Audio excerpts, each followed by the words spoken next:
Bom, pessoal, se vocês quiserem, já podem começar a digitar o nome ali no chat para contar a presença da aula de hoje. E todo mundo turma A. Eu odeio quando essas coisas saem assim do planejado, que me tiram um pouco do eixo, mas vamos tentar, né? Não tem outro jeito. Gente, hoje a gente vai começar a trabalhar os conteúdos teóricos da disciplina, né? E esses conteúdos teóricos, o objetivo é que eles sejam depois aplicados em atividades práticas. Hoje, especificamente, a gente vai conversar um pouquinho sobre o conceito de imagem. Bom, quando a gente está trabalhando dentro da produção e criação de soluções visuais, a gente, antes de entrar propriamente na discussão do que vem a ser imagem, a gente precisa sempre lembrar que os resultados das nossas decisões, eles vão conduzir o nosso leitor a produzir um significado a partir das imagens que ele está visualizando. E para isso, a gente precisa usar um certo rol de elementos. A gente tem à nossa disposição uma série de elementos compositivos, sobre os quais a gente vai conversar hoje. E esses elementos compositivos, eles vão estar organizados. Essa relação entre eles, seja de proporção, de ênfase, de tamanho, cromática, de textura, são, são dispostas a partir do que a gente chama de princípios básicos da composição. E, junto com esses princípios básicos da composição, a gente vai estudar princípios básicos do design. Quando a gente fala de composição visual, a gente está falando desde a roupa que você escolhe, que é uma informação visual que você vai passar, até a produções de obras de cunho artístico. E aí, quando a gente traz esses princípios básicos do design, a gente está trazendo mais um elemento para esse processo compositivo. Lembra que a gente estava conversando que o design ele veio para solucionar problemas? Então, a gente usa por meio de expressão gráfica para solucionar problemas. Então, a gente tem até um período grande na história do design, sobretudo no Brasil, porque na Europa isso parou nos anos 60, mas no Brasil perdura até os anos 80, que é uma época em que se chama de funcionalista. Eu não sei se vocês já ouviram essa expressão, mas agora que vocês estão no design, com certeza vocês vão ouvir muitas vezes, é que a forma segue a função. Então, esse período de projetos, onde a gente procurava melhorar o funcionamento dos artefatos que a gente cria, é conhecida como funcionalismo dentro do design. E então, quando eu estou falando de uma produção artística, ela tem até, dependendo da vertente com que o artista se localiza e se relaciona, ela quer passar uma ou outra mensagem específica, mas nem sempre essa é a razão de ser de uma expressão artística, principalmente nas artes visuais.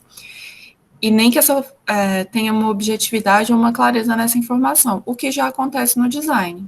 Então, a gente precisa saber os elementos que estão à nossa disposição, como organizá-los compositivamente e como que a gente coloca essa proposição de apresentar uma solução para um problema dentro desse contexto todo. Então, a gente começa hoje a ver um pouquinho desses elementos que estão à nossa disposição. Para início de conversa, a gente precisa entender que uma composição visual, ela diz respeito às relações que a gente cria entre esses elementos. E quando a gente produz uma imagem, nem sempre a gente percebe esses elementos como elementos separados. Se eu pedir para vocês localizarem os pontos dessa tela que vocês estão vendo, é muito fácil vocês localizarem esses dois pontos cor-de-rosa. Ao mesmo tempo, se eu pedir para vocês relacionarem quais são as áreas, os grupos, vocês também conseguem com uma certa facilidade, porque eu usei estratégias para criar esses grupos. Existe um espaço em branco entre eles, existe a sinalização de onde tudo começa com uma linha verde, onde eu tenho o corpo do texto. Para esse texto ganhar destaque, eu deixo bastante espaço em branco. Então, isso tudo é pensado para a gente criar uma relação entre esses elementos, que são as estratégias de composição, os princípios básicos de composição. E no meu caso, como eu quero que vocês leiam o que vocês estão lendo, na ordem que vocês estão lendo, criando os grupos que vocês estão percebendo, isso eu já aplico princípios do design, porque eu tenho necessariamente um objetivo específico. E aí, esses elementos que a gente vai ver agora, essa discussão também vai estar presente nas artes visuais. Tanto é que um dos nomes mais renomados, que até hoje a gente ainda usa o trabalho dele para discutir esses elementos, é o Wassily Kandinsky. O Kandinsky, ele é um pintor de abstracionismo alemão que fazia parte da Bauhaus. Quem já fez história do design com certeza já ouviu esse nome, mas para quem não fez, é importante dizer que a Bauhaus, ela é conhecida como o berço do design, porque o design ele vai surgir ali no final do século XVIII, início do século XIX, à medida que a segunda revolução industrial vai tomando corpo, começam a existir profissionais para meio que ordenar a produção industrial. A gente teve um crescimento muito grande, tanto do adensamento populacional nas cidades, quanto da produção industrial, por conta dessa produção em série. Então, houve um crescimento do consumo de bem, do desejo pelos bens de consumo, portanto, do consumo dos bens de consumo. E aí, para baratear essa produção, as pessoas começaram a saber apenas uma parte do processo. Então, você precisava de um profissional que pudesse pensar todo esse processo para propor uma solução para mobiliário, uma solução para comunicação visual, etc. e tal. E a Bauhaus foi o primeiro lugar que juntou essa galera para conversar sobre. Porque até então você tinha os artistas e o que a gente chamava de artes práticas, ou os mestres artesãos, que era aquele cara que ele sabe fazer, por exemplo, um mestre artesão de imobiliário que faz uma mesa, ele sabia fazer a mesa do início até o fim. Quando você passa para a indústria, você até tem uma pessoa que domina esse conteúdo como um todo, mas que na linha de produção tem uma pessoa que só faz a perna da cadeira e faz a perna e faz a perna e ela não sabe tudo. E aí a Bauhaus juntou esses artistas, que em tese eram quem pensavam o que hoje a gente chamaria de inovação, e os mestres artesãos para eles trocarem figurinha. E aí você ir formando esses profissionais que foram desenvolvendo uma linguagem e aos poucos a gente entra nesse emaranhado de vamos solucionar problemas. E dentro da Bauhaus você tinha alguns nomes que são nomes da pintura, nomes da arquitetura, nomes da moda, nomes do teatro, e essas pessoas conviviam e ali nasce o design como a gente conhece hoje. A Bauhaus, ela partia de um princípio, de uma pedagogia que ela chamava de circular. Então você tinha as grandes áreas das linguagens, a linguagem tridimensional, a linguagem bidimensional, a linguagem gráfica propriamente dita. Você tinha os artesãos, aquele que sabe mexer com madeira, aquele que sabe mexer com pintura, e essa galera ia lá trocando figurinha para a gente conseguir chegar onde a gente queria. O Kandinsky é um desses caras, e ele escreveu um livro que até hoje é bibliografia, chamado Ponto e a Linha sobre o Plano. Ali, o Kandinsky, ele fala sobre estes elementos compositivos e a relação desses elementos com a composição das pinturas. Vocês conhecem abstracionismo alemão? Se a gente está falando de abstracionismo, a gente não está falando de... a pintura, ela não tem uma figura que eu reconheço, não é como, por exemplo, essa Torre Eiffel que vocês conseguem ver aí na imagem. E aí, como tem toda essa questão de fazer uma composição que ela não tem um parâmetro de representação, por exemplo, se você resolve desenhar uma ponte, você já viu pontes, então você sabe quando que está certo, quando que está errado. Agora, quando você faz uma pintura abstrata, você não sabe. Por isso, os elementos compositivos ganham tanta força para os abstracionistas, e o Kandinsky acaba escrevendo esse livro. Além do Kandinsky, vocês vão ver o nome de dois outros autores ali. A gente tem a Adonis Adondis, que é uma autora muito usada no design e nas artes visuais, e a gente tem o Willem Fein, que tem muita produção para fotografia e para o design. Mas todos esses autores, eles entendem o ponto como aquele elemento visual mais simples.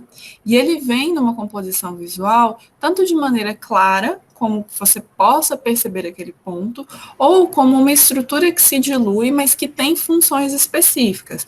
Por exemplo, estão vendo esse rosto de criança em preto e branco? Esse rosto de criança em preto e branco, você só consegue essas nuances de profundidade, de luz e de sombra, justamente porque foi usada uma técnica chamada pontilhado, aonde você vai produzindo esses efeitos de luz e sombra e, portanto, dando profundidade numa pintura que é bidimensional. E aí, a gente vai ver que dentro da fotografia, esse elemento visual do ponto, ele também aparece.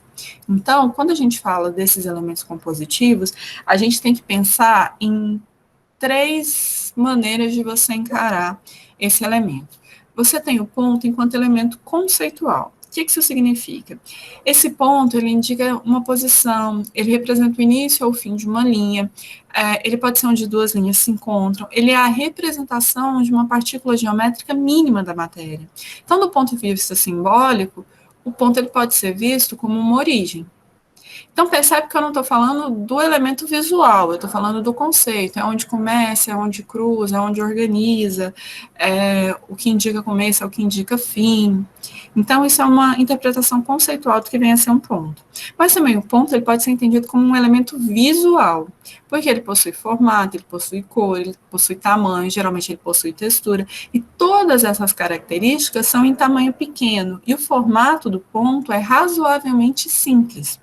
Não necessariamente regular, como um círculo, mas ele é uma estrutura visual simples. E aí, a gente tem o ponto como elemento relacional, porque ele passa a ser uma unidade de forma. Então, uma sucessão de pontos, ela acaba por gerar, por exemplo, uma textura visual, ou uma organização de uma sequência de pontos, ela pode te indicar a direção de alguma coisa.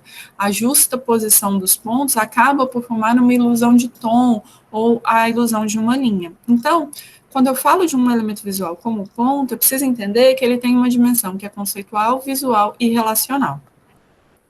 E aí, do ponto de vista de composição, o ponto ele pode adquirir responsabilidades ou funções diferentes dentro daquilo que você está criando. Então, qualquer ponto ele vai possuir um grande poder de atração. Eu consigo atrair o olhar de vocês para esse texto cor-de-rosa porque eu tenho um ponto rosa maior. Se a gente for pensar em como a gente normalmente lê, não é de cima para baixo, da esquerda para a direita? Se a gente fosse pensar nesse sentido, uma das coisas que chamaria menos atenção é o texto, porque ele está justamente na extremidade mais à direita do ponto, do plano de composição. Mas, como eu tenho uma cor diferente, um círculo maior para indicar esse começo, esse conjunto de elementos em rosa, eles acabam exercendo uma função de atração para o olhar. E aí, essa organização do ponto, ele leva a gente para muitos lugares. Vocês conseguem identificar 3 linhas nessa composição? Essas 3 linhas são, na verdade, sucessões de pontos, que estão em distâncias equidistantes, mas que são distâncias diferentes. Tem uma primeira linha, esses pontos estão mais afastados, numa segunda menos, no terceiro eles estão bem juntinhos. E vocês claramente sabem exatamente do que eu estou falando, o que eu chamei de primeiro, o que eu chamei de segundo, o que eu chamei de terceiro, por conta dessa organização visual que usou como base um elemento visual muito simples. Então, a gente precisa entender que esse ponto ele vai adquirir características diferentes dependendo da linguagem. E aí a gente precisa fazer uma conexão com a fotografia. Vocês lembram que tem um negócio chamado fotografia analógica, né? De antes da maioria de vocês nascerem. Então, a fotografia analógica, eu não sei se vocês sabem como uma fotografia funciona. A fotografia é o que a gente chama de descoberta múltipla. Ela não é resultado do trabalho de um único inventor que, de repente, pensou em tudo. Ela é um conjunto de elementos que foram criados ao longo do século XX. Então, quando a gente fala de fotografia, a gente está falando especificamente de um processo de fixação do fenômeno luminoso numa outra superfície. Se vocês conhecem a fotografia analógica de quando vocês eram crianças, vocês vão ver que essa fixação se dá em cima de uma folha de acetato, que é um tipo de plástico. Mas, antes disso, isso se dava em cima de uma placa de vidro. Então, o que eles descobriram? Que determinadas substâncias, quando expostas à luz, elas mudam de estado. Então, se você você tem cristais de prata, que é a substância mais usada nesses filmes analógicos. Esse cristal de prata, quanto mais luz incidisse em cima dele, mais ele grudaria naquela superfície. Então, a fotografia, ela parte desse princípio. Você tem uma superfície, vidro, acetato. Em cima dessa superfície tem uma emulsão sensível à luz, normalmente feita de cristais de prata. E aí, quando, através de uma lente, a luz incide dentro daquela caixinha da máquina fotográfica, ela faz com que esses cristais de prata grudem nessa superfície onde ele estava, e aí, depois que você tira a fotografia, o processo de revelação, ele se dá em dois momentos. Um que, através de outras substâncias químicas, você vai diluindo aqueles cristais de prata que não foram sensibilizados, então você lava eles, e aí você usa uma outra substância para fixar. Tem até uma anedota, anedota porque ninguém sabe se é verdade mesmo, tá, gente? Porque descobriram que ureia ajuda nesse processo de fixação dos cristais de prata que foram sensibilizados à luz. E aí, o pessoal conta uma história de um descobridor que é francês, mas que estava no Brasil, chamado Hércules Florence. E aí eles falam que o Hércules Florence descobriu que a ureia era capaz de fixar porque um dia ele tomou um porre e fez xixi nas coisas dele, e aí ele descobriu que as imagens não apagavam mais. Eu duvido que tenha sido assim, mas é uma história boa de contar. Então, por que eu estou falando isso tudo de fotografia? Porque quando a gente fala de imagem fotográfica, ela é a partir do quê? De pontos, ela é a partir de grãos, que vão ficando maiores ou menores. E aí, vocês alguma vez já no seu celular tiraram uma foto à noite, e aí quando você amplia ela, ela fica cheia de pontinhos? Tipo assim, fica uma textura meio granular? O que acontece? Esse processo da fotografia digital, tudo basicamente na fotografia digital, ele é inspirado no processo da fotografia analógica. Nem é a questão do pixel em si, viu, Marcos? Mas tem a ver com pixel, mas não é um processo de pixelização. É, na verdade, um processo de simulação de sensibilidade. Quando você tinha esses filmes analógicos, os filmes, eles, quanto maior fosse o cristal de prata naquela superfície, menos luz ele precisava para grudar. Então, você tinha nos filmes uma identificação chamada ISO ou ASA, que vocês continuam tendo para ajustar no seu celular, nos celulares assim mais potentes, acho que quase todo celular hoje em dia faz, ou nas câmeras digital, que diz respeito a esse tamanho do grão de prata. Então, o ISO 100, o grão de prata era menor, o ISO 400, 4 vezes maior, e o ISO 800, 8 vezes maior. Então, um filme ISO 800, você conseguia tirar e capturar imagens em lugares que o ISO 100 fica tudo preto. E aí, quando a gente vem para a fotografia analógico, com esse ISO alto demais, ele gera o que o André está falando, que é o que a gente chama de ruído. Esse ruído tem a ver com essa simulação da fotografia digital. E esse ruído nada mais é do que ponto, uma sucessão de pontos. Então, a gente tem uma fotografia aí na tela de vocês que ela usa essa possibilidade de você ter um desfoque, de você ter essa falta de nitidez, ou esses pontos que um entra no outro, como uma forma de expressão. Isso é uma fotografia tirada pelo Koshihiro Kan, e aí você vê ao fundo uma figura que parece humana, você tem a nítida sensação de que ela está bem distante, você imagina que isso seja um túnel, etc. e tal, mas você não tem nitidez no que está lá no fundo. Pode ser tanto uma mulher passeando com um cachorro, como pode ser um túnel, uma pessoa arrastando a mala de rodinha. Então, assim, isso cria um efeito simbólico, um efeito artístico nessa foto, que faz uso justamente desse elemento do grão fotográfico, da diluição, do ponto, da textura, que é produzida por essa sucessão de pontos, como uma forma de expressão. E aí a gente chega nessa possibilidade de entender essa relação no digital. O que acontece? Enquanto na fotografia analógica a gente está falando mesmo de grãos de prata, de elementos físicos nesse formato que a gente pode reconhecer como ponto, quando a gente traz para o digital, a gente está falando que o sensor de câmera ele vai converter a intensidade de luz a partir de valores digitais armazenáveis, na forma de bits e bytes. Aí, o processo real de como o sensor da câmera ele captura essa luz é muito diferente do que a gente tem na câmera fotográfica analógica, mas Existe um processo dentro dessas invenções que a gente usa, é que a adesão do meu usuário a esse novo objeto, ela é mais fácil quando ela já tem uma relação com uma coisa que ele conhece. Então, as pessoas faziam fotografia analógica, essa fotografia obedecia uma série de conceitos, então você aprendeu a fotografar pela lógica da fotografia analógica. Quando você cria uma fotografia digital, a fotografia digital vai surgir ali no final do século XX, mais ou menos. Não é nem que ela vai surgir, ela vai começar a se popularizar ali. Para vocês terem uma ideia, eu fiz faculdade de 99 a 2003. E aí, na minha faculdade, eu dei aula nessa faculdade até 2008, 2009, e foi só em 2009 que foram começar a chegar as primeiras câmeras digitais no laboratório de fotografia de onde eu estudava, que eu já era professora.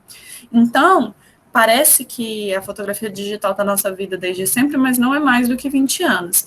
E ela começa muito, muito cara. A fotografia sempre foi uma coisa muito, muito cara.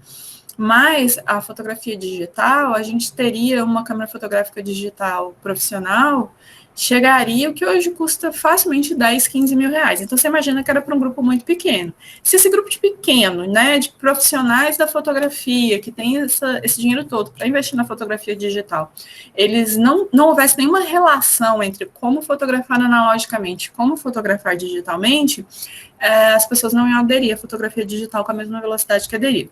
Portanto, mesmo que eu esteja falando de um processamento de dados matemáticos quantificáveis, 0 em 1, para gerar o pixel, para o meu sensor da câmera digital processar a imagem, ainda faz uma relação com aquilo que eu conhecia na fotografia analógica, que é o meu amado grãozinho lá de prata. Por isso que a gente ainda tem os ISOs, a gente podiam ter criado um outro sistema de medição de luz para te dizer que você precisaria de mais ou menos luz. Mas, basicamente, você tem uma fotocélula dentro desse sensor, que ele vai criar uma série de pixels, e o termo megapixel, milhões de pixels, eles combinados, eles geram a resolução da sua câmera digital. Então, o que acontece?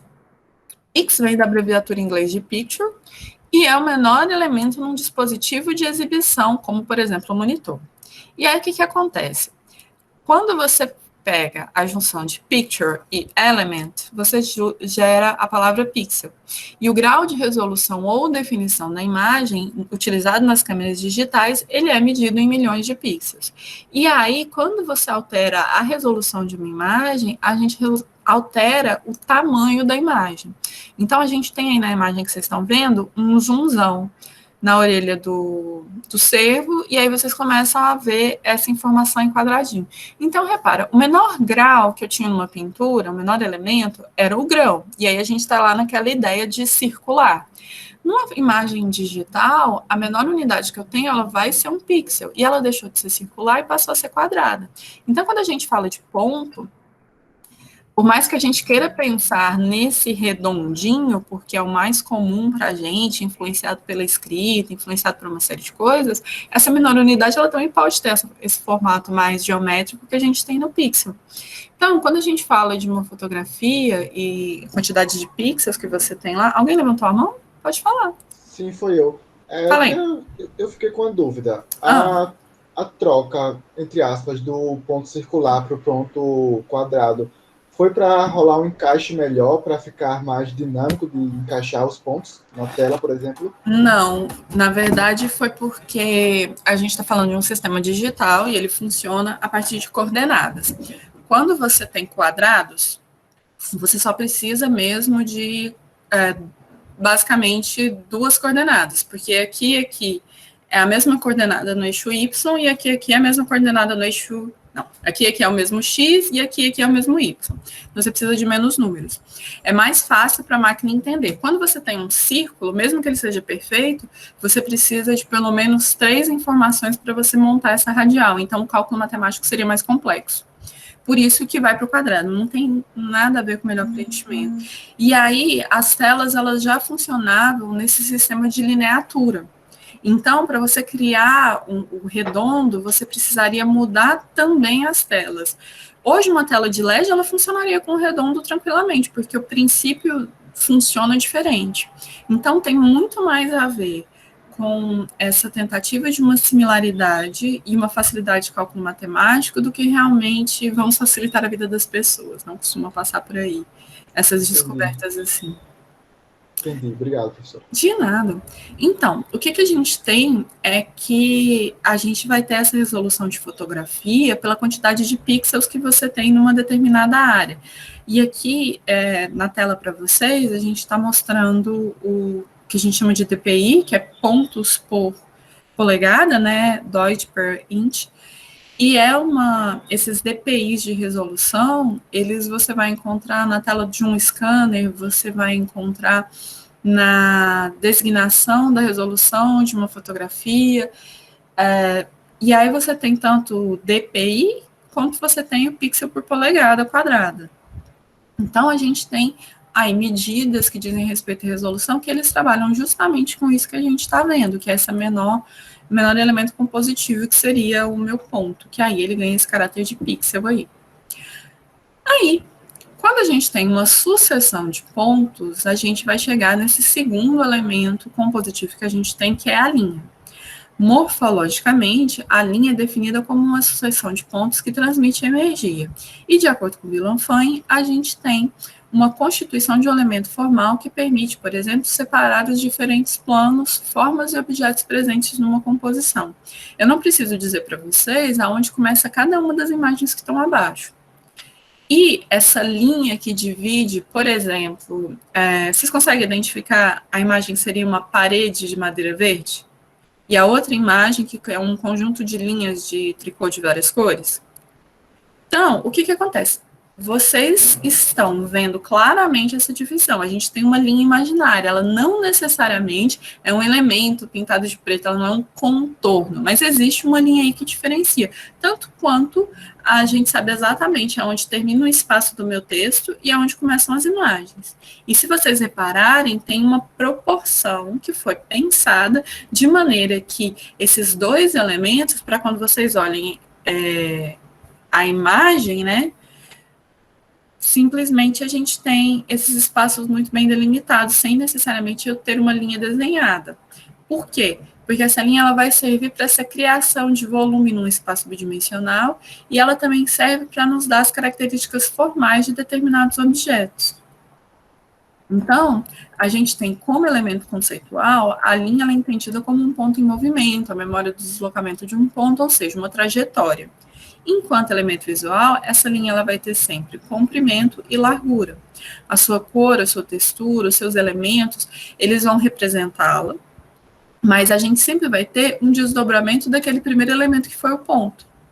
Então, a gente pode dizer que a linha é um subproduto do ponto, ou que a linha pode ser entendida como um elemento secundário, justamente porque a gente vai partir dessa lógica de acumulação. Uma sucessão de pontos é uma linha, então, portanto, a linha ela é resultante de um conjunto de pontos. Então, quando a gente está falando de linha, a gente adquire uma nova informação desse elemento visual, ele passa a ter direção. Eu consigo te dizer, por exemplo, fazer uma relação da linha com espaços maiores. Por exemplo, eu posso te dizer quais são as linhas horizontais, verticais e em diagonal que a gente tem nesse slide que vocês estão vendo. E aí é interessante como, de repente, começam a surgir novos processos de simbolismo ou de conceituação que essa linha remete. Por exemplo, uma linha horizontal, ela dá uma ideia de descanso, de repouso, de acordo com Mondrian. Então, a gente tem a plenitude, a gente tem o infinito. Essa composição da linha horizontal, ela dá plenitude. Dani, mas que coisa mais assim, estranha da gente pensar. É só você reparar a facilidade que você tem entre você ler um texto que está na horizontal e um texto que está na vertical. Esse texto na horizontal, você tem mais facilidade de ler porque você tem a sensação de que ele está parado, que ele está solidificado. E quando você coloca na vertical, você está sempre pensando numa unidade de movimento. A gente faz essas relações quase que automaticamente, sem que ninguém precise ensinar para a gente, entendeu? Então, a gente tem a linha, o comprimento e a largura, mas a gente também vai ter a profundidade dessa linha, o movimento que essa linha nos traz, seja esse movimento de repouso, ou seja um dinamismo que a gente consegue associar, por exemplo, com as linhas diagonais. E aí, é interessante a gente pensar que quando começa a falar em ponto, linha, a gente tem um pensamento muito geométrico. E que a linha não necessariamente é uma linha geométrica, ela pode ser uma linha reta, ela pode ser uma linha curva, ou que a gente chama de uma linha orgânica. Então, a gente vai ter simbolicamente um território mais livre, de flexibilidade. Aí, convém dizer para vocês que isso que eu vou passar para vocês agora, ele foi escrito no século XX, até antes, na verdade, apesar de que essa discussão da linha curva ela esteja muito presente no Art Nouveau, que é um movimento do início do século XX, mas a gente tem a linha curva aparecendo em momentos anteriores, por exemplo, essa escada em caracol, tem uma escada no Vaticano que é assim em caracol, construída, né, a Guaraná de Rolha. E aí, isso que eu vou passar para vocês é construído numa perspectiva aonde não se via problema em fixar papéis de gênero em termos de relação. Então, vocês vão ler aí no texto, no segundo parágrafo, linhas curvas simbolicamente dominam o território dos sentimentos, da suavidade, da flexibilidade e do feminino. E isso foi escrito a partir de uma perspectiva heteronormativa, cisgênero, bem divididinho, meninas vestem rosa, meninos vestem azul. A gente vai encontrar isso na bibliografia inteira, porque não se tinha discutido isso, ou de quão problemático por mais que o feminismo tenha discutido isso em alguns momentos, o se considerar suave, flexível, sentimental, algo como exclusivo do feminino. Então, vai aparecer na bibliografia de vocês. Ainda não temos escritos que de fato discutem isso dentro das artes visuais, no sentido, não das artes visuais tem, obviamente, mas eu digo assim, os elementos compositivos básicos. Então, você ainda vai ter essas relações entre curvilíneo, feminino, etc. e tal, muito nessa perspectiva. É muito provável que caiba a geração de vocês, ou uma geração pouca coisa mais velha, a trazer novos escritos que desconstruam isso. Mas vocês vão sim encontrar na bibliografia de vocês essa associação entre feminilidade, suavidade e sentimentos em muitas obras. E aí, essa discussão, por exemplo, a gente tem uma linha de pesquisa, uma área que a gente estuda chamada imaginário, que ela discute esses elementos que vão se fixando nas culturas como referentes a alguns aspectos. E aí tem um autor que eu gosto muito, que ele também trabalha nessa perspectiva, e é um autor que sempre foi usado, inclusive em estudos feministas, e demorou muito tempo para alguém falar assim, mas espera aí, isso está errado. Então, a gente ainda não tem essa bibliografia que discuta isso, beleza? Então, a gente tem nessa composição essa formação de ângulos que podem ser mais retos ou mais suaves, mas eles vêm a partir de uma flexibilidade da linha curva. Então, a linha ela não é só essa figura geométrica reta, ela pode sim ser uma linha curva. Não que linhas curvas não sejam geométricas, elas só não são tão simples. Então, quando eu mostro para vocês essas duas imagens, a gente tem aí sucessões de linhas que não necessariamente as linhas estão desenhadas. Se você pega as mocinhas aí de biquíni, as mocinhas de biquíni, você não tem uma linha que delimita o início e o fim da pele para o fundo, ou o início e fim entre a pele e o biquíni. Mas essa linha ela é imaginada, a gente consegue visualizá-la mesmo que ela não ganhe áreas de contorno. E a gente tem uma outra composição, que é um jogo entre uma composição fotográfica e um fundo, que ou você acha que o céu está pixelizado, ou você acha que colocaram o prédio para tomar banho na piscina, parece azulejo de piscina. Mas a gente tem aí representações que fazem uso desse poder da linha para construir essas representações. E aí a gente chega a um terceiro elemento compositivo, que é o plano. O plano, ele é considerado o nosso elemento bidimensional, porque ele delimita o espaço. Então, como a gente geralmente tem representações bidimensionais, a gente vai ter essa diferença de espaços numa pintura bidimensional. Gente, eu tô vendo aí no chat que tem um pessoal falando que a internet tá horrível. É só para Maria ou é a minha transmissão que tá ruim? Responde aí para mim, por gentileza. porque na aula da turma da tarde eu fui ver a gravação depois, eu não vou conseguir aproveitar quase nada. Tá, então, obrigado. Vamos continuar. Bom, a gente chega agora a esse último elemento, que é o plano. O que tem esse plano de novidade para a gente? Ele mostra para a gente, numa composição, as diferenças de profundidade, mesmo a gente estando numa representação bidimensional. Então, eu começo a distinguir enquadramentos, eu começo a distinguir sujeitos e objetos, o que está mais perto, o que está mais longe, pontos de observação, perspectiva, isso tudo vem pela representação desse ponto. E desse ponto, não, desse plano. E quando a gente está falando de plano, é aí que a gente vem, por exemplo, uma das leis da Gestalt, que é a história do figura-fundo. Você separa a figura do fundo justamente porque, a partir dessa representação dos planos, a gente consegue observar a profundidade das coisas e a noção de perspectiva. Então, o que a gente tem?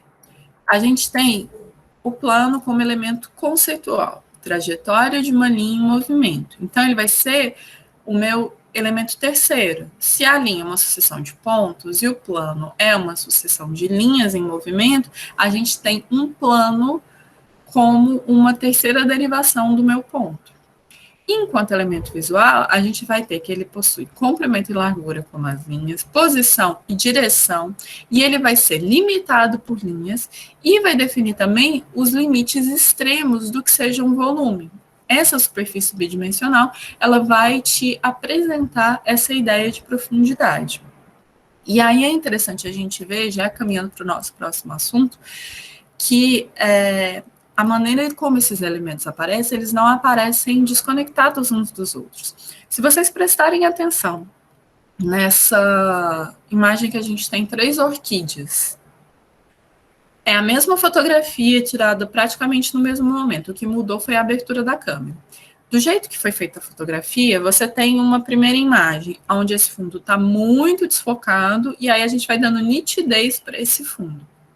Repara como fica mais claro os planos quando eu tenho menos nitidez no fundo. A imagem da flor, ela acaba se destacando mais nesse contexto.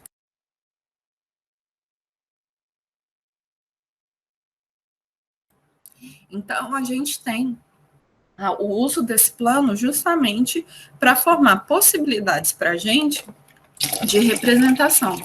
Quando eu tenho uma maior nitidez numa fotografia, eu não divido os planos, mas quando eu tenho um fundo mais deslocado, eu tenho essa capacidade de perceber distâncias.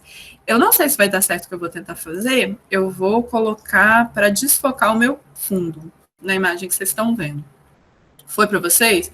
Então, agora que a gente perdeu nitidez, em tese, a minha imagem está muito mais destacada para vocês. Aí eu vou colocar o meio do caminho. Eu acho muito esquisito, porque parece que eu estou num chroma key. E aí tenho nada, que aí eu tenho a mesma nitidez em tudo. Então, eu consigo definir determinados planos, tanto por essa questão da nitidez, como aqui na imagem que vocês estão vendo, a gente tem, por exemplo, o fato da cadeira ser preta e minha pele ser clara, a gente vê essa diferença de planos aqui por conta dessa diferença de cor. E aí, antes daqui, essa parede era só branca. E aí eu coloquei esse quadro justamente para que esse branco não misturasse esse branco com esse branco. Então, essa construção da composição que vocês estão vendo, ela é planejada e ela faz uso disso que a gente está falando, desses diferentes elementos de composição. Por exemplo, eu não preciso explicar para vocês quais são as garrafas dos Simpsons, preciso? Todo mundo consegue reconhecer essas garrafas, e isso se dá justamente porque foi usada cor e linhas para delimitar o que seriam elementos diferentes. Então, a partir da criação de planos diferentes nas garrafas, e olha, que como a cor de fundo é praticamente da mesma cor da margem, ainda assim eu consigo perceber as profundidades diferentes nessa imagem que está aí do lado. Aí, a gente precisa entender que planos, eles aparecem de muitos jeitos. Eu vou ter planos geométricos, e aí a gente tem, de novo, uma menção a Bauhaus, quando eu trago essa trilogia do design, a partir dessas figuras geométricas mais simples. porque na Bauhaus tem-se uma busca pela simplicidade, que quanto menos é sempre mais. A gente vai ter planos orgânicos, onde as curvas são mais livres, existe uma ideia de fluidez, de crescimento. Eu vou ter planos retilíneos, que vão ser compostos por sucessões de linhas retas, então tem uma relação matemática mais evidente. Eu vou ter planos que são irregulares, porque eles vão mesclar curvas e linhas retas. Eu vou ter planos caligráficos, que têm uma ideia de organicidade, de feito à mão. E eu vou ter planos acidentais, que aparentemente eles não têm uma ordem, eu não tenho uma expectativa de onde vai o próximo pingo, por exemplo. E aí a gente chega no nosso último elemento compositivo, que é a textura. A textura, no caso aqui, a gente está falando de uma textura visual. Quando a gente estiver falando de um objeto, essa textura pode ser tátil ou essa textura também pode ser visual. Por exemplo, a minha... Deixa eu ver se vocês conseguem ver... Tá vendo isso aqui, ó? A minha bolsinha, ela é lisa. Eu passo a mão aqui, eu não sinto nada. Mas ela tem um quadriculado desenhado nela que dá uma ilusão de que ela é rugosa. E aí, eu tenho para vocês uma sucessão de imagens de cartazes. Portanto, essas imagens são papel numa parede, elas são lisas. Mas, tranquilamente, vocês conseguem me dizer, por exemplo, que a primeira e a terceira, você tem uma ideia de que elas são ásperas. Porque a textura, ela vai atrair o seu olhar e ela vai evidenciar aquela ideia que a gente tinha de profundidade, que os planos já traziam. Então, a textura, ela faz uso dessa diferença de plano, dessa profundidade criada pela sombra. Então, ela geralmente tem uma capacidade genuína de atrair o olhar. E aí eu tenho para vocês uma série de cartazes que usam a textura de forma diferente.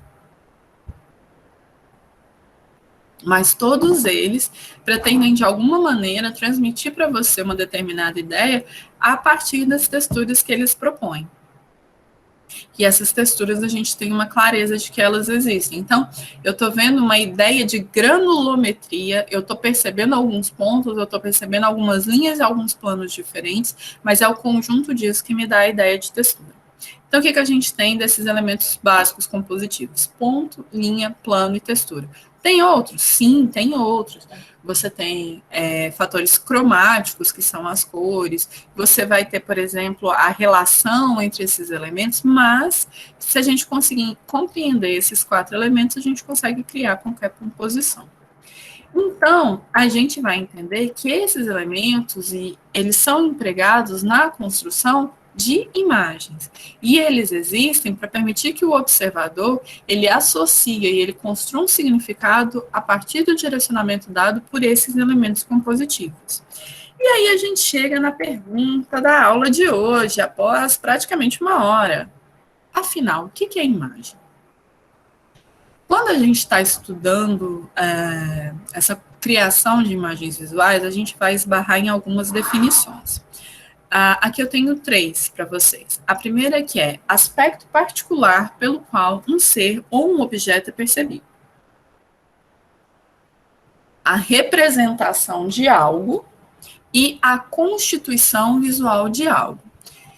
Isso significa dizer, então, que é tudo visual, imagem é uma fotografia, é qualquer coisa que você vê, é toda e qualquer visualização de um objeto, é uma paisagem, é uma letra, é algo que possui significado? Pensamento é uma imagem? Só a visão efetiva é uma imagem? Imagens são produzidas? Existe imagem tátil? Existe imagem olfativa?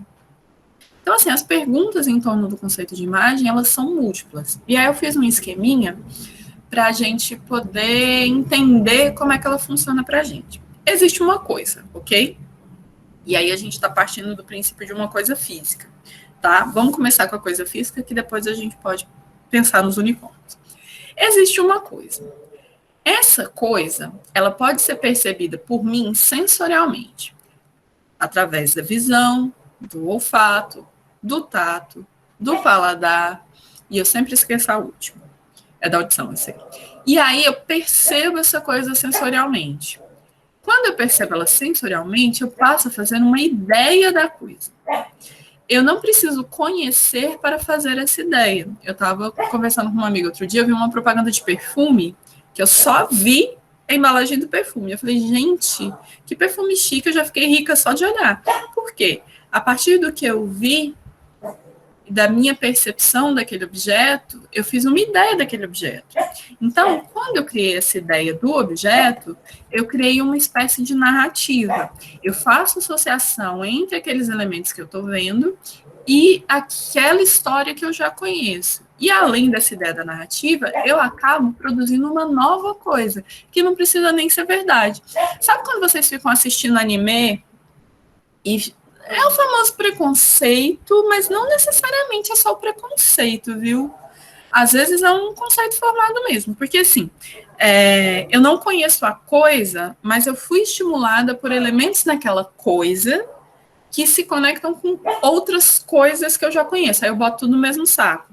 Corre o risco de ser um preconceito, mas não é só preconceito. Às vezes é conceito formado mesmo, mas calma, vai dar tudo certo.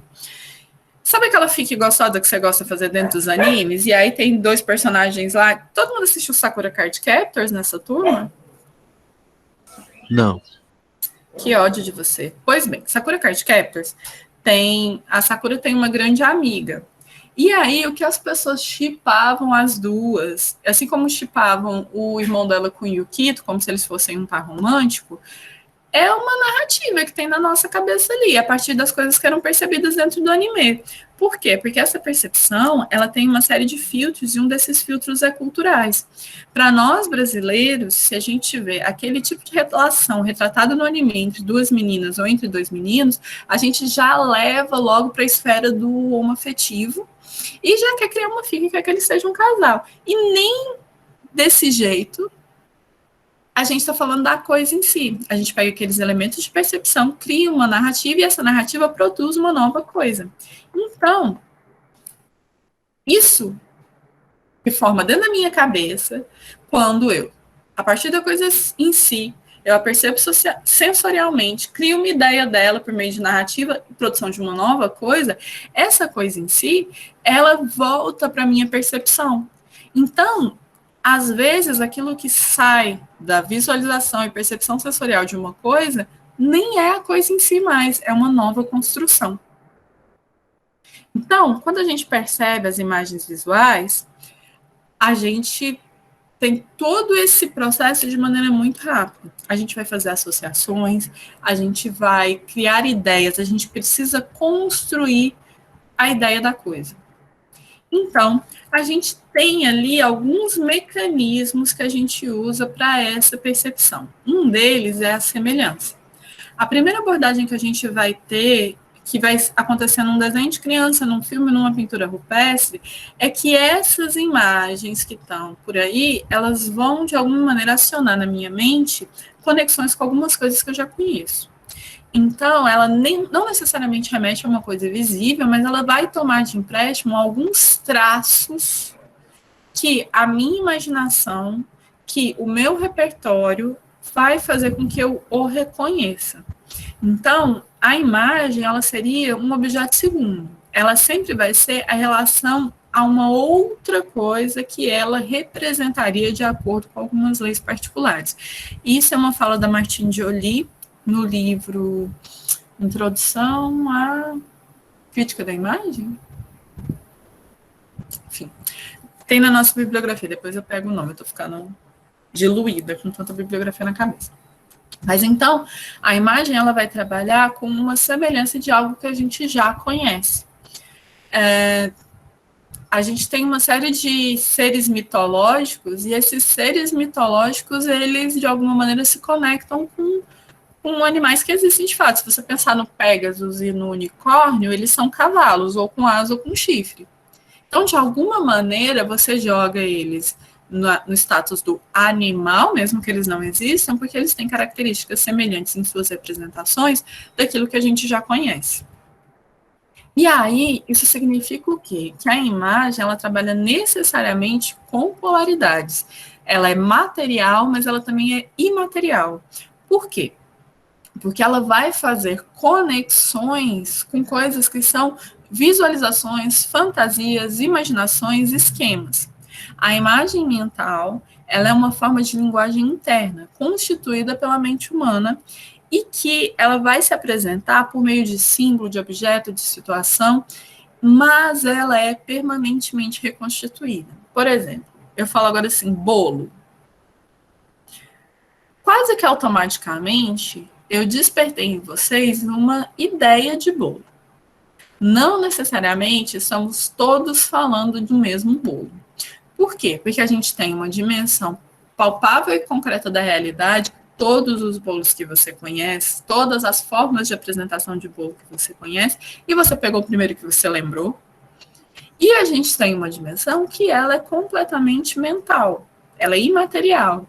Esse bolo ele não tem cheiro, ele não tem gosto, mas se eu falar para vocês que o meu bolo é de chocolate, ele acabou de ganhar cheiro e gosto.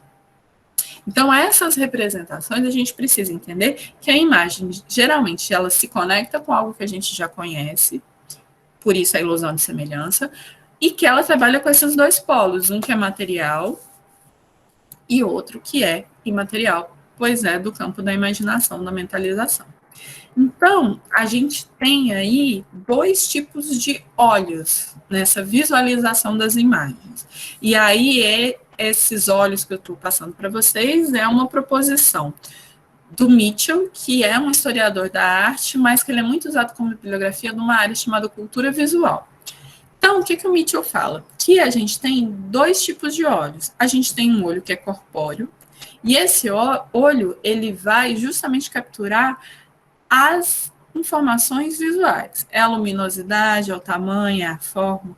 Só que esse olho corpóreo, ele se conecta com o olho da mente, que vai interpretar essas informações e vai revelar a presença de diferentes aspectos de cada imagem. Então, a gente tem esses dois elementos. Tudo que chegar sensorialmente ao meu cérebro, ele vai precisar ser interpretado.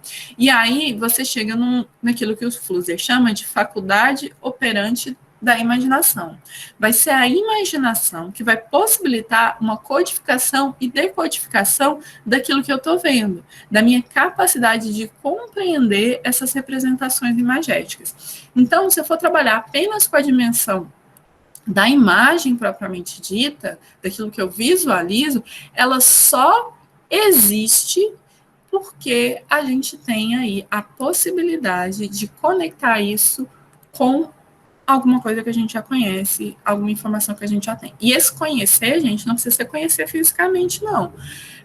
Eu só não gostava de fazer essa pergunta quando eu dava aula numa faculdade de elite em Brasília. Mas quem aqui já foi a Paris e conhece a Torre Eiffel? Normalmente não chega a 10% da turma. Mas todos nós, diante da imagem da Torre Eiffel, a gente a reconhece. Porque a gente não experimentou, mas a gente viu. E ela está falando que é tipo olhar para nuvens e ver formas relacionadas às outras coisas. É exatamente isso. E é sempre isso. Lembra da história do meu bolinho de chocolate, da embalagem? Aquilo ali, ó, a culpa não foi minha. A culpa foi do dono que viu o cocô onde não tinha. Por quê?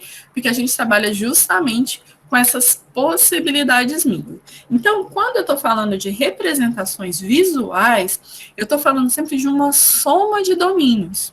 Essa soma de domínios, ela vai passar pelo óptico, o espelho, a projeção, a fisiologia do meu olho, se o meu olho tem mais... Por exemplo, se você tem astigmatismo, você não consegue ver definição de imagens no escuro. As luzes, elas ficam meio borrocadas. Isso é fisiológico.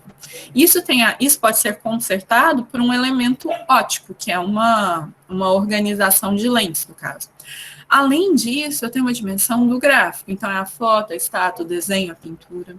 E eu tenho uma parte desse campo das imagens que ele é uma mentalização, que é o sonho, a memória, a fantasia, as fanfics que vocês criam na cabeça de vocês. E é quando você acorda e sonhou com uma tsunami, joga no Google, sonhar com tsunami. O que isso significa? Porque a gente está procurando, a partir daquela informação visual que chegou até nós, no caso, apenas na esfera da fantasia da sua cabeça, que significado ela pode ter. A gente tem um elemento perceptivo, que tem a ver com o sentido, com a espécie, com a aparência, e a gente tem imagens que são verbais. É a metáfora, é a descrição. Se a gente voltar lá para a ideia do bolo, se eu descrever para vocês o meu, por exemplo, eu adoro o Red Velvet, que é um bolo vermelho bem macio. Na verdade, ele é um bolo de baunilha com corante, basicamente, feito de iogurte. E aí ele é um bolo vermelho, bem macio, e geralmente a gente coloca um creme branco de recheio. Só que eu gosto mais quando ele é aquele bolinho bem pequenininho, assim, que é aqueles mini bolinho, é muito mais gostoso. Isso tudo que eu fiz para vocês despertou a fome de uma galera. Já vi que tem gente que gosta de Red Velvet também. E aí, isso foi feito a partir de uma visualização verbal, a partir de uma descrição que eu fiz. Assim como quando a gente cria metáforas para explicar de maneira mais fácil as coisas. Ah, eu tô morto de fome. Isso é uma metáfora. E aí ela vai precisar que você faça conexões mentais. Não necessariamente, quando eu digo que eu tô morto de fome, você viu o meu velório. Mas, de alguma maneira, essa metáfora, eu levei um bolo. Eu nunca entendi essa metáfora de eu levei um bolo. Nunca entendi. Uma hora a gente pode discutir como é que eu levei um bolo e a pessoa não apareceu lá. Enfim. Aí, o que acontece? Quando a gente está falando de imagem, e aí, lembra que a gente falou que tudo é codificação e decodificação, a gente está falando necessariamente de compreender essa imagem.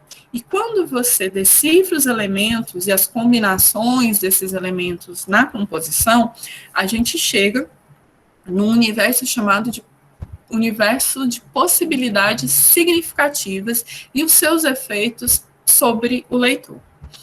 E aí, a gente tem que ter muita clareza que os aspectos socioculturais determinam o que as pessoas entendem daquela imagem ou entendem daquele processo. E aí, eu retomo uma coisa que vocês vão ver sendo repetida muitas vezes nessa aula, que é quando tanto Umberto Eco quanto o Gombrich, os dois historiadores da arte, eles entendem que toda imagem ela vai se iniciar na sua ilusão de semelhança. E aí, a gente vai ter nessa ilusão de semelhança uma impressão de realidade e a gradativa consciência de que nenhuma espécie de visualidade está livre de convenções ou intenções. Isso quer dizer o quê? Quando a imagem chega para mim, ela me encontra com um determinado repertório, inserida numa determinada cultura, e essa cultura me deu elementos para que eu possa decodificar essa imagem. Eu não sei se vocês vão lembrar disso, porque tem muitos e muitos e muitos anos. Há muitos e muitos e muitos anos atrás, num Rock in Rio, um baterista de uma banda gringa foi para o palco tocar pelado. E saiu de lá preso por atentado violento ao pudor. Dani, mas como assim o cara foi tocar pelado? Você sabe qual foi a justificativa dele? Gente, mas eu vim a vida inteira carnaval, imagem de carnaval do Brasil, as mulheres tudo peladas com os peitos de fora. Eu achei que podia. Então, ele tinha uma série de informações que chegaram até ele, que fez ele fazer uma construção a respeito do que era ou não era permitido em relação à nudez no Brasil, e ele foi lá ficar lá peladão, para tocar bateria, para ele estava tudo bem. Por quê? A gente precisa entender que quando você veicula as imagens do Carnaval do Brasil fora do Brasil, aquilo vai encontrar as pessoas com um determinado universo simbólico, com um determinado universo de costumes, e aquilo vai fazer com que elas interpretem as coisas de um jeito ou de outro. Por isso que os portugueses, quando chegaram no Brasil, logo cobriram os indígenas, porque para eles era inaceitável aquela nudez, porque a nudez para eles necessariamente tem um lugar do erótico, o que não acontece com uma criança mamando na própria mãe. Então a amamentação até hoje, ela é um tabu. Eu mesma, e aí eu tô falando assim, não vamos... Eu mesma fico um pouco constrangida, assim, dependendo do ambiente que uma mãe vai amamentar. Acho que ela tem que se esconder para amamentar o filho? Não, mas eu vou mentir para vocês que, né, a primeira reação não é dar aquela travada básica, entendeu? Por quê? Porque eu estou inserida num contexto que sempre erotizou a nudez e que aí toda nudez será castigada. Então, a gente já fica naquela tensão. E aí, quando eu trago qualquer composição imagética, eu preciso ter isso em mente. Eu preciso saber para onde aquela imagem vai e ter certeza de que eu não vou produzir um desvio da comunicação que eu queria fazer através daquela imagem. Beleza? E aí, com isso, a gente chega na ideia das linguagens. Lembra que o Flosser estava falando de um processo de codificação e decodificação? Pois bem, as linguagens, elas vêm para isso. A gente vai ter linguagem verbal, a gente vai ter algumas linguagens que são mais lineares, outras que são mais complexas. E as imagens, elas vão passar por esse processo de linguagem. A gente está falando da linguagem visual. Então, a gente consegue perceber que existe uma série de elementos que vão ser organizados, formando uma sintaxe, né, as relações dessas imagens, para produzir determinados sentidos. E aí, quando a gente traz isso para o universo das imagens, a gente precisa entender que quais são os elementos que o meu público detém para que ele interprete, através da linguagem visual, a informação que eu quero. E aí a gente vai desde uma comunicação mais primária, por exemplo, os desenhos das pinturas rupestres, eles são desenhos relativamente simples e que, interpretado milhares de anos depois, alguns arqueólogos acreditam que eles tinham uma função ritualística. Outros já acreditam que era apenas uma narrativa do que acontecia no dia a dia. É a linguagem visual sendo colocada numa perspectiva lógica para que essas técnicas elas nos levem a um determinado lugar. E esse determinado lugar é o que a gente chama de comunicação. E essa comunicação é uma coisa que vocês podem tatuar no braço, designers. A imagem, a comunicação, a transmissão da mensagem, o entendimento daquilo que a imagem, ou até mesmo se o texto queria passar, ele só vai se realizar no espectador.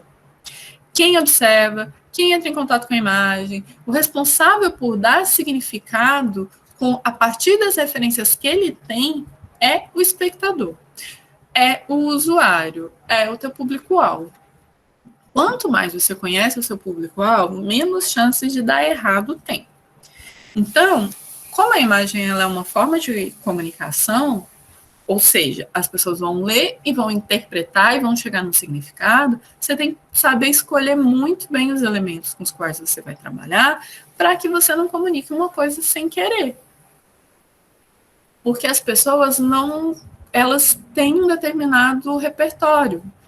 Se a gente chega, por exemplo, no Ocidente, pensa aí na suástica nazista.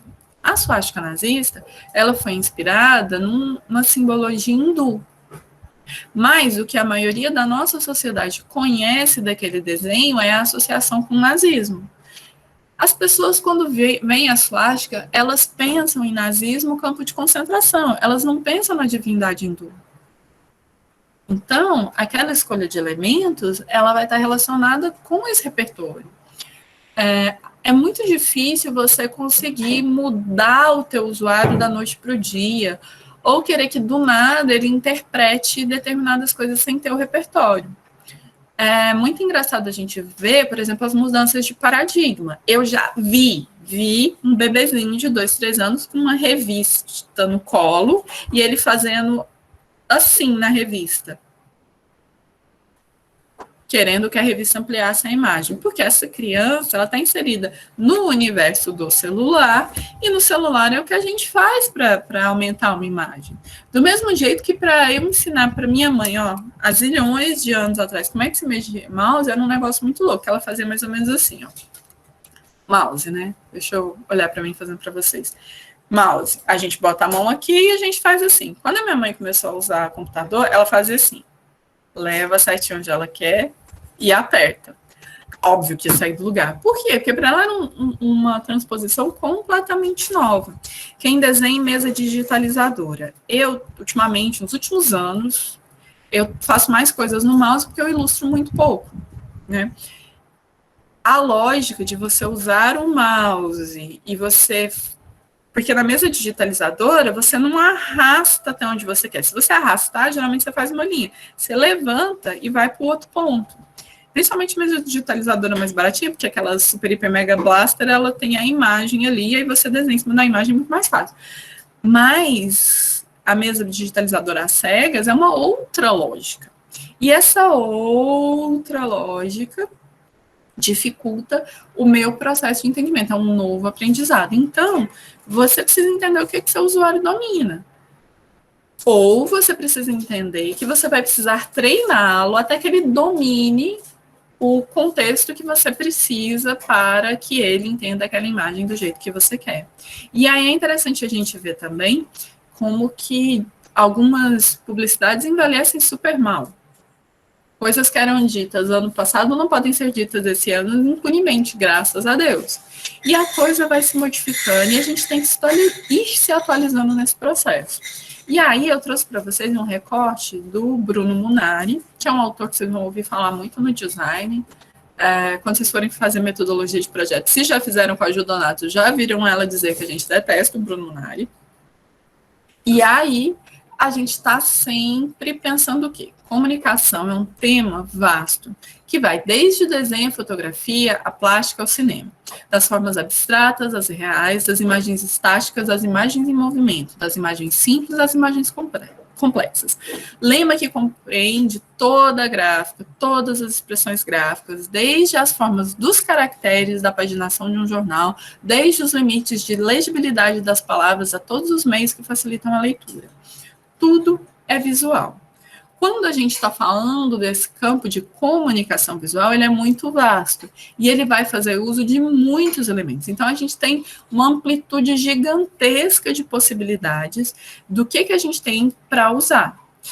E aí, tudo começa com a bendita ponta-linha e plano, mas a gente precisa entender que a associação desses elementos, ela vai produzir um significado no meu receptor, quer eu queira, quer eu não. Se a pessoa viu, ela vai, a partir dali, formar alguma ideia.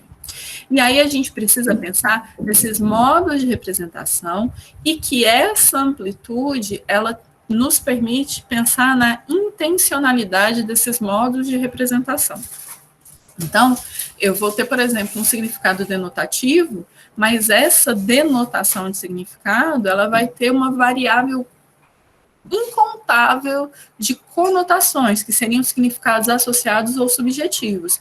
Por isso que é importante que a gente tenha muita certeza das decisões e das escolhas que a gente faz para que a imagem chegue no meu leitor de forma satisfatória. Então, essas escolhas, elas vão depender da compreensão que o produtor da imagem visual, ele precisa ter uma correspondência pictórica entre aquilo que ele quer representar e aquilo que de fato é representado. E aí, a gente começa a perceber que esses códigos, eles vão variar de cultura para cultura, e a partir desses significados pretendidos, eu posso ter que mudar as minhas escolhas para que o meu, como é que se diz, o meu interlocutor seja exatamente, ele chegue na compreensão exatamente que eu quero. Deixa eu ver o que vocês estão conversando aqui no site, que parece que está animando. Estou fazendo um resumo do Bruno Munari, pode escrever que você detesta. Enfim, vocês estão fazendo metodologia agora, né? Aí tem os benditos resumos da galera. Então, eu e a Judolanta, a gente não gosta muito do Bruno Munari, porque no nosso entendimento, o Bruno Munari ele não entendeu a pergunta. Na verdade, assim, a lógica do Bruno Munari dentro da metodologia, ela trabalha com uma lógica muito dos anos 80, que era muito fragmentada. Então, quando não cabia muito ao designer gráfico o processo de problematização. Então, quando eu chegava para o designer gráfico, já chegava assim, você tem que fazer um site. Não tinha site na época do Bruno Munari, mas você tem que fazer um cartaz. Ele não permitia ao designer gráfico pensar. E aí, quando ele usa o exemplo do arroz verde, que eu não sei se vocês sabem, o Bruno Munari fala que no design a metodologia é uma sucessão de etapas. Por exemplo, existe o arroz verde, as suas etapas são escolher o arroz, e aí que você vai decidir se esse verde é de espinafre ou é de brócolis. E eu falei assim, gente, ele não entendeu nada. O problema não é fazer arroz verde, a pessoa só está com fome.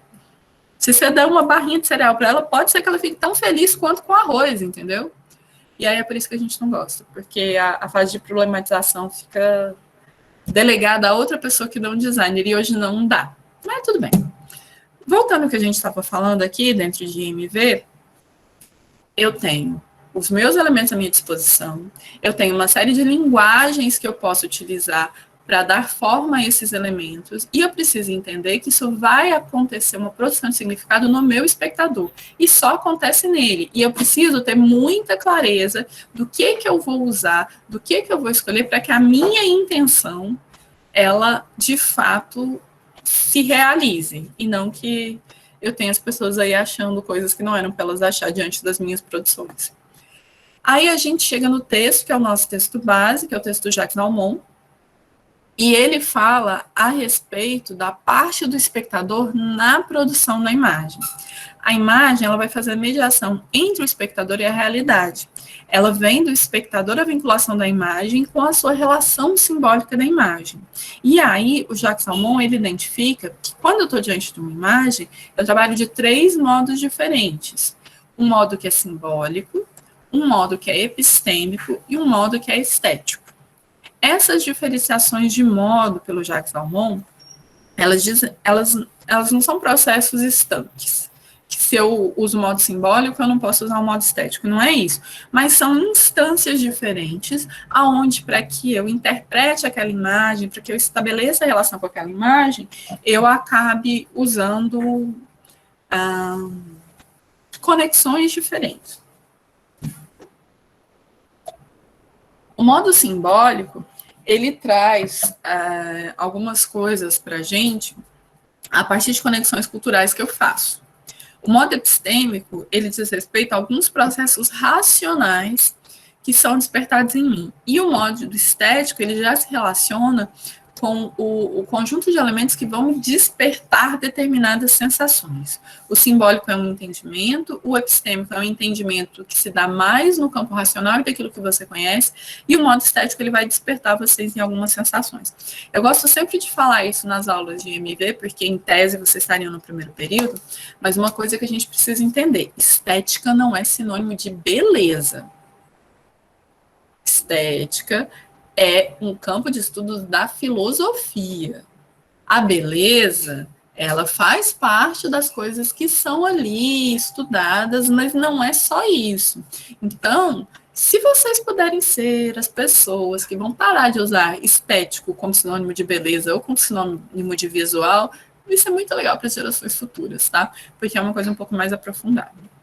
Enquanto o Jacques Laumon está trabalhando com esses 3 modos, a gente tem um outro autor que também lida com esse entendimento da formação de sentido nas imagens visuais, que é o Rudolf Arnheim.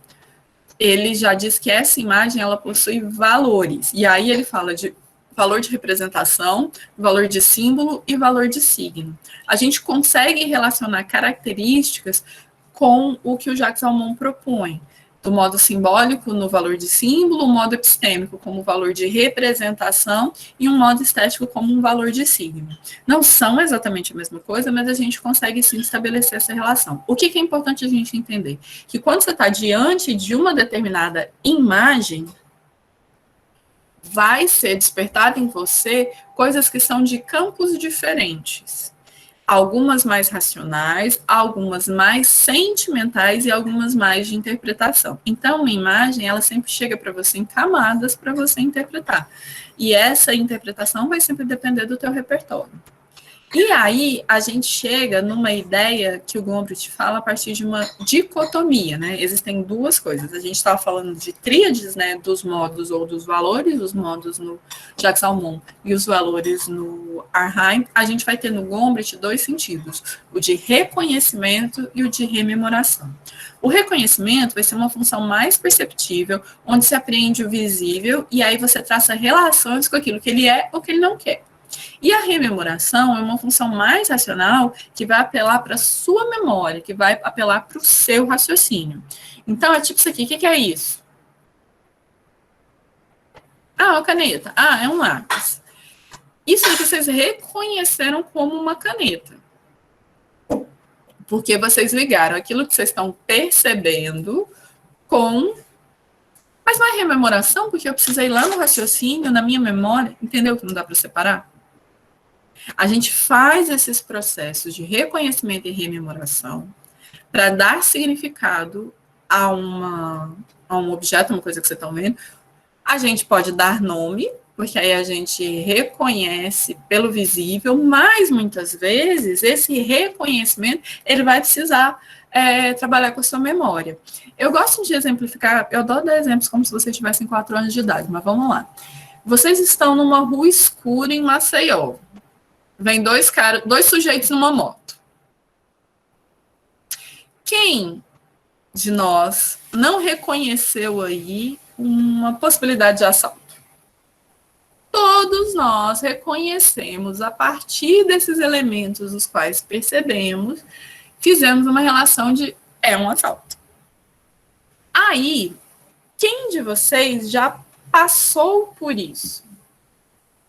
Quem passou trouxe da memória algumas sensações que eu não conheço. Graças a Deus, nunca fui assaltada por 2 sujeitos numa moto em uma rua escura. Mas eu consigo reconhecer a situação de perigo. Mas eu não tenho memória dessa sensação de perigo. Então, são 2 processos diferentes e que, com certeza, colocam essa descrição que eu fiz, essa imagem mental que eu gerei em vocês, em lugares diferentes do seu cérebro e do seu entendimento. Porque como eu não tenho a memória, ela não me desperta coisas que provavelmente serão despertadas em quem já passou por isso. Beleza? Um outro autor que também trabalha com essa apreensão de imagens em etapas, na verdade, assim, quase todos os autores que se dedicam aos estudos da imagem, eles abordam de maneira diferente, mas eles dizem que, você viu, você entendeu. Esse entendimento acontece no espectador e depende do repertório dele, e esse entendimento, essa interpretação de uma imagem, ela vai ter fases e cada fase vai lidar com elementos diferentes.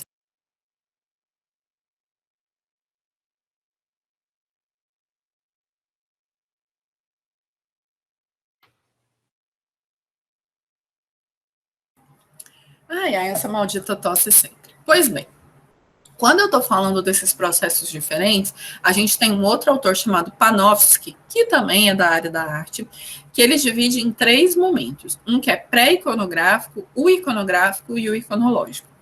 Por que eu trago isso para vocês? Porque essas definições que o Panofsky traz, a gente consegue trazer isso muito próximo do que a gente vai ter nessa proposição dos elementos de composição. O momento pré-iconográfico é quando você identifica justamente esses elementos, essas formas, as massas de cor, os diferentes planos, as linhas que delimitam os objetos, etc. e tal. Isso é pré-iconográfico. Ali você ainda não entendeu nada. O iconográfico é quando você cria relações entre aqueles elementos visuais que chegaram até você e algo que você já conhece. Então, você consegue identificar marca-texto, caneta, óculos, pessoa. E o iconológico é quando você identifica marcador da Pilot, marcador da Sharp, e eu gosto mais do da Sharp. Essa atribuição de valor que você fez, que você gosta mais desse marca-texto que esse marca-texto, é um processo iconológico, porque ele dependeu de você visualizar os elementos compositivos, as formas, reconhecer marca-textos, reconhecer as marcas dos marca-textos e fazer um juízo de valor. Então, vocês vão ver muito a palavra iconografia sendo usada fora de contexto, como se ela fosse aquilo que representa a característica de tal lugar. Não era bem isso não que o Panofsky estava propondo. Então, quando vocês forem estudar iconografia, lembra desse nome, Irving Panofsky. Ele tem uns 2 ou 3 livros que tratam desse assunto. São livros feitos no início do século XX, então, às vezes, a tradução é um pouco carrancuda assim, mas não fica achando que tudo é iconografia, não, porque as pessoas erram muito nisso, às vezes dá uma vergonhinha. E aí a gente chega num autor mais contemporâneo, que vocês vão ouvir falar muito, que é o Wilhelm Flusser. O Flusser, ele é um dos primeiros teóricos a pensar a imagem, consequentemente o design, a partir de uma abordagem filosófica. Então, ele, por exemplo, ele começou a se atentar para o crescimento do fluxo das informações que a gente tem, ou como essa realidade que a gente tem, que é mediatizada, globalizada, ela modifica os parâmetros básicos que a gente tem para conhecer o mundo. Por exemplo, se eu perguntar para vocês tiveram aula hoje? Sim, tivemos. Essa aula foi como foi a sua aula do jardim da infância? Não, mas você consegue reconhecer os dois processos como aula, porque você está sempre modificando seus parâmetros básicos. Vocês falaram com alguém hoje? Aí todo mundo pensou assim, sim, falei. Mas falou mesmo se mandou uma mensagem de texto? Reparou que pra gente as coisas meio que misturam? Ah, eu falei com a minha mãe hoje. Eu ainda não liguei para minha mãe, mas eu mandei uma mensagem para ela no WhatsApp, o que configura falar com ela. Mudou o parâmetro. Por exemplo, a relação que a gente tem com a imagem. Quando eu era criança, só existia fotografia analógica. Até quando eu era adolescente também, mas vamos fingir que era só quando eu era criança. Fotografia analógica sempre foi uma coisa cara. Então, você viajava para as férias, quando você tinha muita grana, você tirava um filme de 36 poses de foto ou 2 filmes de 36 poses. Vocês tiram 36 poses, 36 imagens fotográficas para postar uma selfie no Instagram. A relação de vocês com a imagem é completamente outra. É muito difícil pensar numa pessoa que tem um celular e que está fotografando e etc e tal, que de fato fica pensando na quantidade de fotos que tirou, ou que saiba qual foi, sei lá, eu uso o Google Fotos, então tudo que eu tiro foto sobe para a nuvem. Eu deve ter uns 4 anos que eu não olho a minha primeira fotografia que foi para o Google Fotos. Eu não lembro qual que é. E não tem importância. E aí a fotografia para mim era um evento. Então, é a pose, é a luz certa, porque você, não, primeiro que você não sabia como ficava, e segundo que a quantidade limitada de fotos era um fato.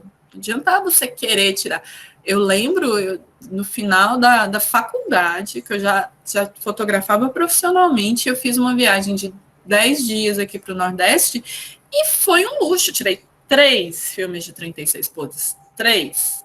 Dos 3, quando você tira 3 filmes de 36 poses, você deve ter aproveitado aí 50 fotos de fato boas. Boas.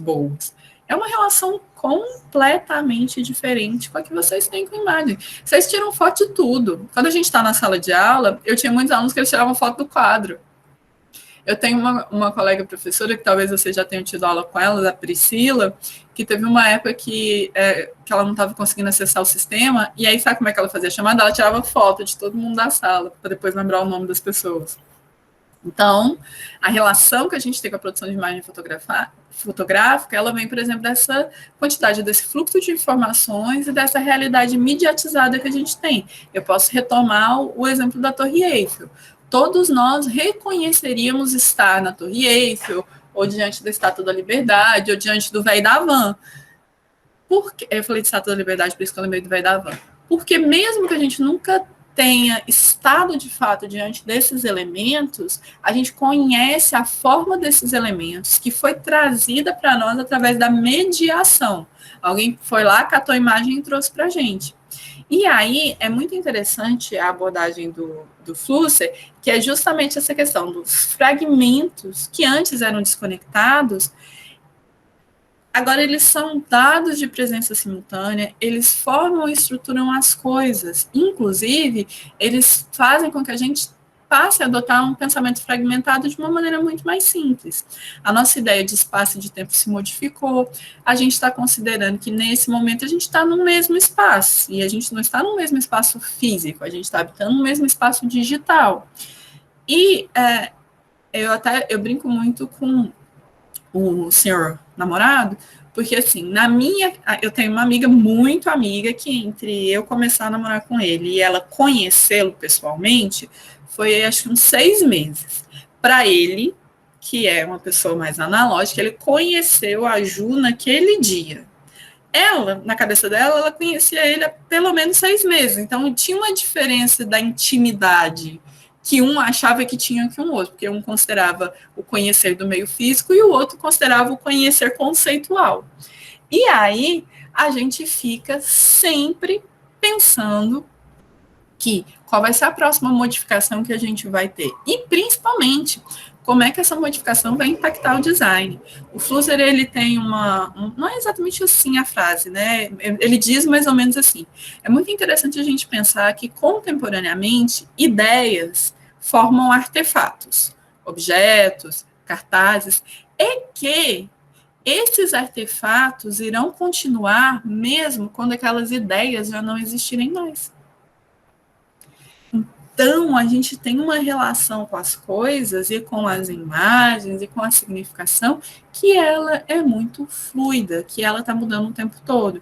Então, a gente precisa estar pensando que esses conceitos são complexos. Então, não achem que qualquer coisa que você faz é qualquer coisa. Ela sempre tem implicações muito grandes. E aí, a gente precisa entender que a gente vai passar de um código... Vai passar não, né? Já passou. Um código que é mais linear e mais conceitual, que a gente tem, por exemplo, na escrita, para códigos que são estruturados por meio de imagem, que lidam com outras informações. E aí, essas transformações sociais causadas pela tecnologia, elas já eram enormes, e aí agora a gente passou por um evento, está passando ainda, porque não acabou, infelizmente, por um evento que vai mudar muitas outras coisas. Eu não me vejo mais dando aula para vocês presencialmente sem máscara. Parece que eu não consigo absorver essa ideia. Eu lembro de uma sensação que eu tive alguns anos atrás. Existe uma série de quando eu era adolescente chamada Barrados no Baile. Super sucesso das tardes de sábado na Globo. E Barrados no Baile é uma série do final dos anos, início dos anos 90, e aí eu fui reassistir um episódio de Barrados no Baile, nem lembro por que estava assistindo, e no episódio a menina meio que entra numa encrenca, que ela tá num lugar muito distante de casa, e a pessoa que tinha dado carona para ela deixa ela lá. E aí, na nossa cabeça, assim, muito estranho ela não ter um celular para ligar para a pessoa e falar assim, me buscar. Mas ela não tinha. Então, ela teve que dar outros jeitos. Do mesmo jeito que é a máscara hoje em dia. Eu vejo imagens e estou sempre pensando, gente, por que essa pessoa não está de máscara? Ela está louca? Está querendo morrer? Então, a nossa sociedade ela está sempre numa transformação constante. Algumas mais significativas, como, por exemplo, a revolução tecnológica que a internet e os aparelhos digitais de uso corriqueiro geraram, mas também algumas outras modificações que são das próprias relações. E aí, esses processos costumam ser irreversíveis. Eles deixam de existir e se tornam outros? Sim, mas dificilmente volta ao que era antes. Como é que a gente traz isso tudo para a metodologia visual? Então, a gente vai ter que entender todos esses paranauês, porque a gente vai passar pelo processo de criação, produção, composição das imagens que são não verbais. E aí, a gente chega na relação que a gente tem entre imagem e texto. Por que existem tantas tipografias diferentes? Se a gente fosse falar só de função, um I de Comic Sans, ou um I de Brig News, ou um I de Helvética, seria o mesmo I, ele é o mesmo morfema. Mas não é, né, gente? A gente, pela forma que as letras têm, a gente atribui a ela determinados significados. Foi como eu mostrei para vocês na semana passada. Quando você olha o meu slide, que ele tem uma tipografia diferente, ele tem cor, ele tem uma diagramação, vocês sabem que eu gastei um tempo da minha vida para fazer o slide, do que se eu pego para vocês uma construção de Word. O conteúdo pode ser o mesmo, mas a forma faz com que vocês atribuam significados diferentes para isso tudo. E aí, a gente tem sempre que lembrar que essa relação entre o texto ele tem informação verbal, mas quando a gente está falando de uma informação escrita, esse processo discursivo ele está traduzido em forma de imagem. E aí, a gente precisa falar desse processo de codificação e decodificação. Para quem é do design há mais tempo, Comic Sans é quase um sacrilégio. Mas a maioria das pessoas não sabe explicar porque Comic Sans é tão ruim. E por que as pessoas fora do design gostam tanto de Comic Sans? Essa segunda parte eu não sei explicar também. Porque o código que a gente domina faz com que a gente adquira determinados conhecimentos que fazem com que a gente olhe para a forma daquela tipografia e não goste. Ou olhe e goste. Então, a gente está falando o quê? De um código que a gente domina. Então, a gente precisa entender que qualquer imagem que chegar para a pessoa vai ter uma junção desse olho corpóreo e o olho da mente, que é o que vai produzir o significado, e que a gente precisa estar lembrando que a interpretação ela é uma faculdade imaginativa que depende da gente reconhecer um código e dominar um código. E aí, a gente trabalha com múltiplos códigos, e um desses códigos é o código verbal. E a gente vai falar dessa relação entre forma, fonema e significado na nossa próxima aula, onde a gente vai discutir especificamente como é que a gente constrói um texto e que esse texto ele funciona como imagem verbal, mas ele também é uma imagem visual. Aqui estão as referências que algumas a gente usou hoje, aqui o nome do livro da Martine Joly, que eu tinha esquecido aquela, Introdução à Análise da Imagem. A gente tem um livro muito bom chamado Novos Fundamentos do Design, que é da Ellen Lupton. E aí, o que eu preciso de vocês? Lá no nosso Classroom tem o trecho, tem o texto do Jacques Salmon, tem a cópia desse texto, eu preciso que vocês leem, e aí vocês precisam participar de um fórum de discussão chamado a parte do espectador. Vocês vão ler o texto, e aí você vai capturar um trecho daquele texto que você acha interessante e vai jogar lá para a gente comentar. Você pode comentar seu próprio texto, mas o ideal é que você comente o trecho que outro colega tenha colocado. Então, eu tenho expectativa de que vocês façam 2 ou 3 participações ali dentro daquele fórum, certinho? Então, o que a gente tinha de conteúdo para hoje é isso. Não esqueçam de fazer as atividades. Todo mundo já assinou a lista de chamado aqui no chat. Então, eu vou encerrar a gravação e a gente se vê na próxima semana. Ok?